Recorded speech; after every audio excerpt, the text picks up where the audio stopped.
Man ir prieks jūs veikt šajās gaismas dienās. Dieva vārds saka, ka gaisma ir nākusi pasaulē.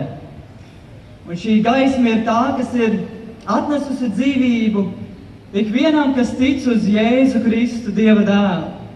Šodien tev būs iespēja dzirdēt labās ziņas. Labās ziņas par Dieva mīlestību. Labās ziņas par to, kā tu vari saņemt grēka piedošanu. Labās ziņas par to, kā tu vari iemantot mūžīgo dzīvību. Un labās ziņas par Dievu, kurš 2000 gadus atpakaļ nāca uz šo zemi, tapa par cilvēku, nodzīvoja bezgrēcīgu dzīvi, piepildot Dievu bauslību un dodoties pie krusta un uzņemot uz sevi mūsu grēkus. Dieva vārds saka, ka Dievs tik ļoti ir pasauli mīlējis, ka viņš ir devis savu vienpiedzimušo dēlu, lai neviens, kas viņam ticētu, nepazustu, bet iemantotu mūžīgo dzīvību.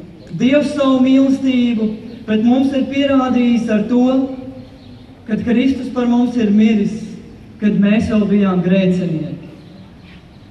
Es vēlos nolasīt no Bībeles, kas ir Dieva vārds, kādu raksturvietu no Marka evaņģēlija 10. nodaļas. Šis ir stāsts par bagāto jaunekli. Marka 10 no 17. panta. Un kad viņš bija uzgājis uz ceļu, tad kāds pieskrēja un ceļos nometies viņam lūdza: Labais mācītāj, ko man būs darīt, lai iemantotu mūžīgo dzīvību? Bet Jēzus to sacīja: Kāpēc tu mani sauc par labu? Neviens nav labs, kā vienīgi Dievs. Tu baušļus zini, tev nebūs nokaut, tev nebūs laulību pārkāpt, tev nebūs zakt, tev nebūs dot nepatiesu liecību, nelaupi un godā savu tēvu un māti. Bet tas viņam sacīja: Mācītāji, šo visu es esmu turējis no savas jaunības. Bet Jēzus viņu uzlūkodams, iemīlēja viņu un sacīja: Vienas lietas tev trūks. Ej, pārdod visu, kas tev ir, un dod nabagiem. Tad tev būs manta debesīs. Un tad ņem savu krustu un seko man. Bet tas par šo vārdu noskums aizgāja bēdīgs, jo viņš bija ļoti bagāts. Šis ir stāsts par jaunekli, kurš nāca pie Jēzus pēc mūžīgas dzīvības. Šis ir stāsts par jaunekli, kurš atnāca pie pareizā cilvēka. Viņš uzdeva pareizo jautājumu. Viņš saņēma pareizu atbildi. Taču viņš pieņēma ļoti nepareizu lēmumu. Šis jauneklis stāvēja debesu vārtu pašā priekšā. Un Dieva valstības durvis bija plaši atvērtas, un Dieva žēlastība bija gatava apklāt visus viņa grēkus. Viņš bija atnācis pie paša Dieva. Viņš bija uzdevis pareizo jautājumu: ko man būs darīt, lai iegūtu mūžīgo dzīvību? Viņš bija saņēmis patiesību par savu atbildi, kā viņš var tikt glābts. Taču viņš nebija gatavs uzgriezt visam muguru un sakot Jēzum. Viņš nebija gatavs paklausīt Jēzum Kristum. Viņš nebija gatavs atdot visu, lai iegūtu Kristu. Un Dieva nosacījumi ir pavisam vienkārši. Tev ir jātic uz Jēzu Kristu un ir jābūt gatavam atstāt savu grēku un sakot Jēzum. Jēzus teica, kas grib man sakot, tas lai aizliedz sevi. Tas lai ņem savu krustu un sako man. Redz, tu nevari palikt neitrāls. Tu nevari dzīvot ar vienu kāju pasaulē un ar vienu kāju Dieva valstībā. Jēzus teica, tu esi ar mani vai tu esi pret mani. Un kas nav ar mani, tas ir pret mani. Jēzus atbild šim bagātajam jauneklim: Kāpēc tu mani sauc par labu? Neviens nav labs, kā vienīgi Dievs. Jēzus šeit nedaudz palabo šī jaunekļa izpratni par to, ko nozīmē būt labam. Viņa skatījumā ir labi cilvēki, un tad ir slikti cilvēki. Viņa izpratnē labi cilvēki ir tie, kuri nonāks debesīs, un sliktie ir tie, kuri nonāks ellē. Bet Jēzus saka, nav neviena laba, kā vienīgi Dievs. Labu cilvēku nav, jo būt labam Dieva acīs ir būt perfektam. Ja labi cilvēki nonāktu debesu valstībā, tad tikai perfekti cilvēki tur nonāktu. Un neviens nav perfekts, kā vienīgi Dievs. Taču varbūt tu šodien teiksi, es domāju, ka esmu labs cilvēks. Es neesmu nevienu nogalinājis, neesmu aplaupījis banku. Es domāju, ka Dievs, ja viņš mani tiesās pēc tā, cik es esmu labs, es nonākšu debesīs. Un ja tas ir tas, kā tu domā, tad ieklausies tajā, ko saka Jēzus. Jēzus šim bagātajam jauneklim atbild, tu baušļus zini. Tev nebūs nokaut, tev nebūs laulība pārkāpt, tev nebūs zakt, tev nebūs dot nepatiesu liecību, tev nebūs melot, godā savu tēvu un māti. Vai tu domā, ka tu esi labs cilvēks? Viss, kas tev ir jādara, ir jāpaskatās uz Dieva baušļiem. Tev nebūs melot. Vai tu jebkad savā dzīvē esi kādreiz melojis? Saka, protams, visi cilvēki ir kādreiz melojuši. Tad Dieva acīs mēs esam meri. Dieva vārds saka, tev nebūs zakt. Vai tu jebkad savā dzīvē esi kaut ko paņēmis, kas nepieder tev?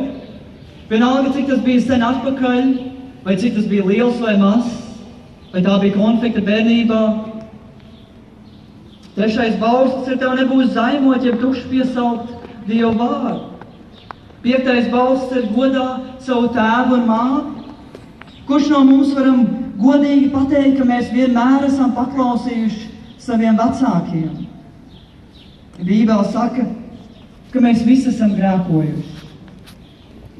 Ja mēs stāvētu Dievu priekšā, viņš tiesātu mūs pēc savu standarta, kas ir 10 baušļi, mēs visi būtu vainīgi. Dievs nedeva 10 baušļus cilvēkiem, lai mēs censtos tiem paklausīt un tādā veidā izpelnīties viņa žēlastību un iegūt mūžīgu dzīvību. Dievs deva 10 baušļus, lai mums parādītu, ka mēs neesam viņus ievērojuši, ka mēs nevaram viņus ievērot. Taču klausies tikai tāpēc, ka tu un es nespējam ievērot Dieva prasības. Tas nenozīmē, ka Dievs samazina vai atceļ savas prasības.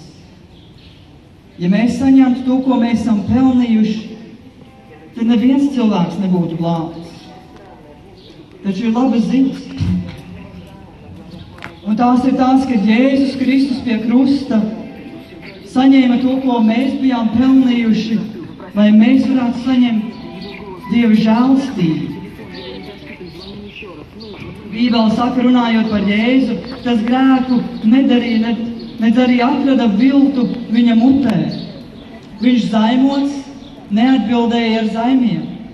Draudēdams viņš atstāja visu tam, kurš spriež taisnu tiesu. Viņš uznesa mūsu grēkus savā miesā pie staba, lai mēs grēkiem miruši dzīvotu taisnībai. Ar viņa brūcēm mēs esam dziedināti. Vai tu dzirdēji? Viņš uznesa mūsu grēkus savā miesā pie krusta. Mūžīga dzīvība nav iespējams nopelnīt ar labiem darbiem vai ar labu dzīvi. Grēku piedošana nav iespējams iegūt nevienā citā ceļā, kā vienīgi caur ticību uz Jēzu Kristu. Jēzus teica, es esmu ceļš, patiesība un dzīvība. Neviens nenāk pie tēva, kā tikai caur mani. Nav pestīšanas nevienā citā, jo nav neviens cits vārds zem debes cilvēkiem dots, kurā mums būtu pestīšana. Glābšanu nav iespējams nopelnīt pievēršoties reliģijai. Glābšanu nav iespējams iegūt apmeklējot baznīcu. Glābšanu nav iespējams nopelnīt dodoties uz grēksūdzi. Citiem vārdiem, glābšana nav iespējams nopelnīt.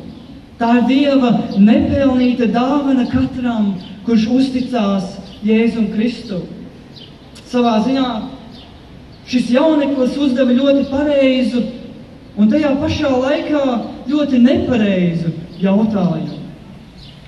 Ko man būs darīt, lai iegūtu mūžīgo dzīvību? Viņš domāja, ka viņš vēl kaut ko nav izdarījis. Un viņa atbilde ir šokējoša. Viņš teica, mācītāji, šo visu es esmu turējis kopš bērnības. Viņš gribēja ticēt, ka viņš ir turējis visus Dieva baušļus. Un viņš ir pilnībā paklausījis visām Dieva pavēlēm. Un tagad pasaki man, ko vēl man būs darīt? Ko vēl es neesmu izdarījis, lai iegūtu mūžīgu dzīvību? Un Jēzus atbilde ir, tu neesi izdarījis vienu un vienīgo lietu. Tu neesi atzinis, ka tu esi pazudis grēcinieks, kurš nav piepildījis pat pirmo no 10 baušļiem. Tev nebūs citus dievus turēt manām vietām, jo manta bija šī jaunekļa dievs. Bet Jēzus viņu uzlūkodams, iemīlēja viņu un sacīja, vienas lietas tev trūks. Ej pārdod visu, kas tev ir, dod nabagiem, un tad tev būs manta debesīs. Un tad ņem savu krustu un seko man. Bet tas par šo vārdu noskumis aizgāja bēdīgs, jo viņš bija ļoti bagāts. Viņa dievs bija nauda. Viņš bija jauns. Viņš bija bagāts. Viņam bija laba veselība. Viņam bija labas attiecības ar cilvēkiem. Viņam bija laba un liela ietekme šajā pasaulē. Viņam bija viss, ko šī pasaule var dāvāt. Viņam bija viss, izņemot mūžīgu dzīvību. Un tieši tāpēc viņam nebija nekā. Jēzus teica, ko tas dos cilvēkiem, ja tas iemantos visu pasauli un pazaudēs savu dvēseli. Klausies, ja tev ir Dievs, tev ir viss, kas tev ir vajadzīgs. Bet ja tu Dievu nepazīsti un glābšanu, kas ir Jēzus Kristus asinīs, tad tev nav nekā no tā, kas tev ir vajadzīgs. Jo vienu dienu tu nomirsi. Un tu stāsies Dievu priekšā. Un Bībelē ir teikts, ka cilvēkiem ir vienreiz lemts mirt, un tad nāk tiesa. Un tiesas dienā visi tavi grēki tiks atklāti un darīti zinām. Un tad jau būs par vēlu pieņemt izvēli, kam tu seko. Tāpēc Bībele saka, šodien ir glābšanas diena. Šodien, ja tu dzirdi Dieva balsi, nenocietini savu sirdi. Atgriezies no grēkiem un liec savu uzticību uz Jēzu Kristu un viņa upuri pie krusta. Es gribu teikt, ka tu šodien atrodies ļoti tuvu Dieva valstības vārtiem. Tāpat kā šis bagātais jauneklis Marka evaņģēlijā. Un Bībele saka, ka viņš par šo vārdu noskums aizgāja prom bēdīgs, jo viņš bija ļoti bagāts. Vai tu spēj iedomāties vēl bēdīgāku noskaņojumu, jeb nobeigumu šim stāstam? Cik bēdīgi būtu tev atrasties šajā vietā, dzirdēt par Dieva žēlstību un mīlestību, ko Jēzus mums sniedz, un aiziet projām pazudis. Šodien tev ir iespēja izlīgt ar Dievu. Šodien tev ir iespēja ienākt par šauriem vārtiem. Dievs tev dāvā mūžīgu dzīvību. Dievs tev dāvā mieru ar Dievu, grēku piedošanu. Dievs dāvā mantojumu debesīs. Viņš tev dāvā kļūt par viņu bērnu, piedzimt no augšienes. Ja vien tu no sirds teiksi, es vēlos sekot Jēzum, Es vēlos tikt izglābts. Es vēlos pagriezt muguru grēkam un sekot Dievam. Sauc uz Dievu. Esi žēlīgs par mani grēciniem. Un ja tu to darīsi, Dievs izmainīs tavu dzīvi. Dievs dāvās tev jaunu sirdi. Tavs vārds būs rakstīts dzīvības grāmatā, un tu kļūsi par gaismas dēlu. Gaisma ir nākusi pasaulē. Un šī gaisma šodien spīd spožāk kā jebkad. Šī var būt labākā diena tavā mūžā. Ja tu vēlies ar kādu parunāt par to, ko tu šodien esi dzirdējis un vēl dzirdējis, aicinu tevi to darīt. Mēs būsim priecīgi tev uzdāvināt Dievu vārdu, kur tu varēsi uzzināt vairāk par Dievu, kur tu varēsi pieaugt viņā un iepazīt Jēzu Kristu.